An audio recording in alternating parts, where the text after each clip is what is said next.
Rome, AD 72. An empire built on marble and rigid law, where every soul has its assigned place in the sun. In the crowded streets of the Forum, the hierarchy is absolute. Senators in purple walk with heads high, while the invisible labor beneath. But on the Palatine Hill, within the quiet halls of power, a different kind of influence is taking shape, one born of intelligence. Livia Caena, a freedwoman, carefully fastens a pearl pin into her hair. She is no longer property, yet she is not quite family.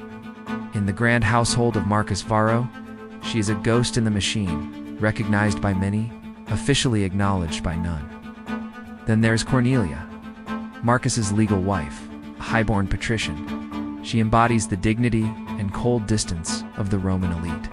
Years ago, Livia was but a scribe, her mind a sharp tool that Marcus alias Varro could not ignore. He saw more than a servant. He saw a partner. He granted her freedom but kept her close as his confidant. Power in Rome is a fragile thing. When Marcus returns from the Senate, the weight of the city hangs heavy on his shoulders. In the shadows of the study, Livia waits. She does not offer comfort. She offers strategy. Honor is for the dead, she tells him. Thought for the living, there is only the preservation of power. Marcus looks out at the city he helps rule, knowing that the woman beside him sees the world more clearly than he does. The danger reaches its peak at a lavish dinner. Senators and merchants gather, their bellies full of wine and secrets. Cornelia presides over the table with grace, the legitimate face of the Varro legacy, unaware of the storm brewing. From behind the heavy curtains of the adjoining room, Livia watches. She hears what the guests truly think. Lucius Balbus, flushed with wine, begins to speak of rebellion. The air in the room turns cold with the scent of treason. Before the silence can shatter into disaster, Livia steps through the curtain, carrying a fresh vessel of wine. She laughs softly, calling Balbus a poet whose words are but fiction.